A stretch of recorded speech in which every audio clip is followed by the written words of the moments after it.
Everyone, welcome to new blog. কেমন আছো তোমরা সবাই? আশা করছি খুব ভালো আছো। আর আমি তো আজকে অনেকটা খুশি, কারণ আজকে একটা কাছের মানুষ আমার বাড়িতে এসেছে, বন্ধু। তো তার বার্থডে কদিন আগে চলে গেছে, মানে 8 আগস্ট চলে গেছে। তো যাই হোক, সেদিনকে সে ব্যস্ততার কারণে আসতে পারেনি, তো আজকে আমার বাড়িতে এসছে। তো কিছু তো একটু ভালো মন্দ রান্না করে খাওয়াতে হবে। বাজার হয়ে গেছে সকাল সকাল আমার। তো সকালবেলা ব্রেকফাস্ট হচ্ছে এই যে ম্যাগিটা একটু চাউমিনের মতন জাস্ট করে নিয়েছি, ডিম দিয়ে পেঁয়াজ দিয়ে। আর ওদিকে এখন বসিয়ে দিয়েছি হচ্ছে পায়েস। তো চলো তোমাদের দেখাই। আর আজকে কী কী মেনু করছি অবশ্যই তোমাদের সাথে শেয়ার করবো ফুল ব্লগটা।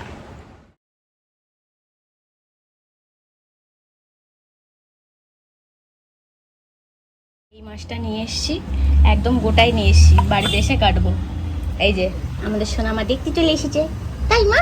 আচ্ছা, তোমাকেও দেওয়া হবে, আবার মুখ দিয়ে দিও না। তোমার তো সব বেশি বেশি করে দেখা যায়। বসো বসো, ওখানে যাও, বসো বসো বসো বসো, ওখান থেকে বসে বসে দেখো। এই যে এটা এখন কাটবো, আমাদের মিল্কি সোনা দেখবে তো। এই যে ফার্স্ট টাইম কাটবো, গোটাই এনেছি যে বাড়িতে আমি পিস করবো বলে।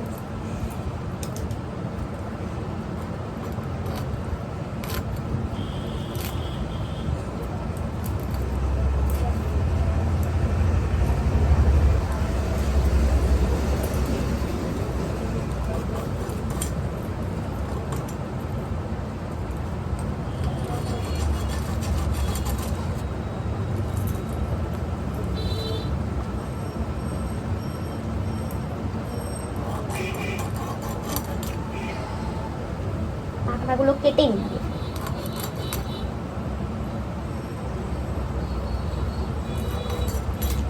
বটিতে ধারটা কমে গেছে, বটি দিয়ে এখন আর খুব একটা বেশি কাটা হয় না। মাছ আনলে গোটা মাছ তবে বটিতে কাটি, নাহলে সব ছুরি দিয়েই চালাই। এবার ধারটা মানে একদমই কমে গেছে, নেই বললেই চলে ধারটা।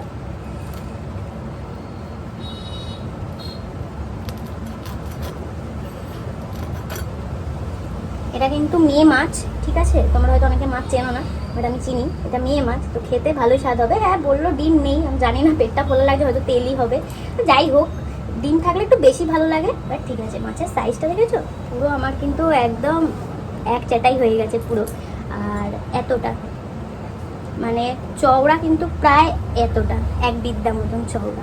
ঠিক আছে, আশা করি খেতে ভালোই হবে। তো এটা গঙ্গার, পদ্মার নয়। আগে আঁশটা ছাড়িয়ে নিই, আস্তে আস্তে ছাড়াতে হবে, সারা ঘরে ছিটবে।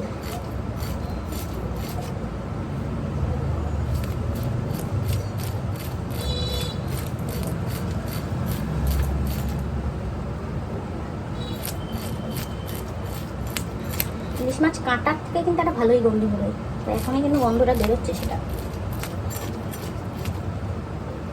অনেকে ইলিশ মাছ কী করে, আঁশটা ছাড়িয়ে তারপর কিন্তু ধুয়ে নেয়, আর ধোয়ে না। তো আমি ওরকম খাবো না, মানে একটু ঘেনাই লাগে আমার, আমি ছাড়িয়ে ভালো করেই ধোবো।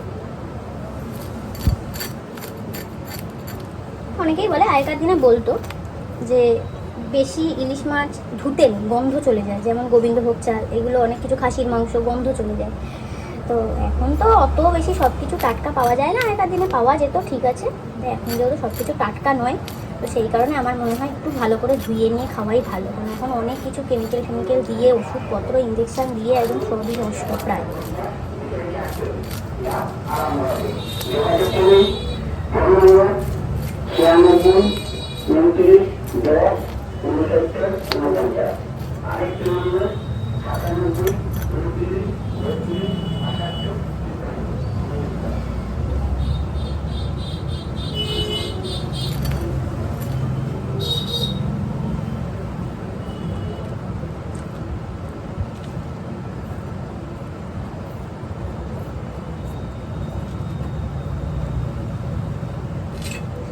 ইলিশ মাছের আঁশগুলো কিন্তু মনে হয় সে আগেকার দিনে সেই কয়েনগুলো ছিল, ওরকম কয়েনের মতন প্রায়।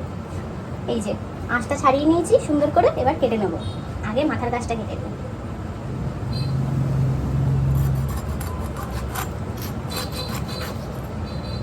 এই যে টাটকাই আছে, একদমই লাল।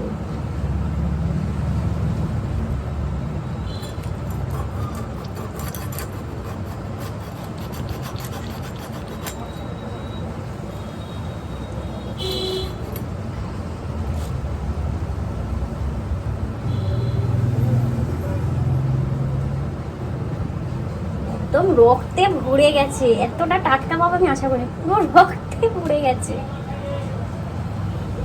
যাই হোক, নোংরাটা আমি এখন ফেলে দেবো।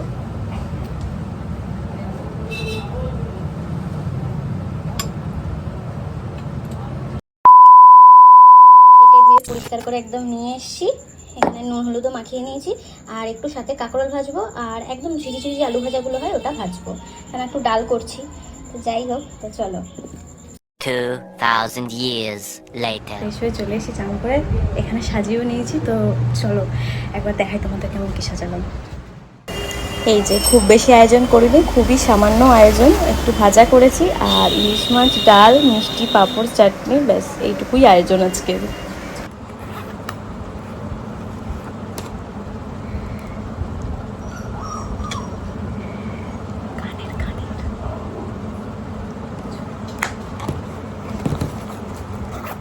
এই যে এই কেকটা বাড়িতেই বানানো হয়েছে, তো এটা বিকেলবেলা কাটিং করা হয়েছিল। 2000 years later. তো স্পেশাল মানুষের বার্থডে বলে কথা, স্পেশাল কিছু তো ডিনার করতেই হবে। তো কেননা ভাবলাম বিরিয়ানিটাই বানানো যাক।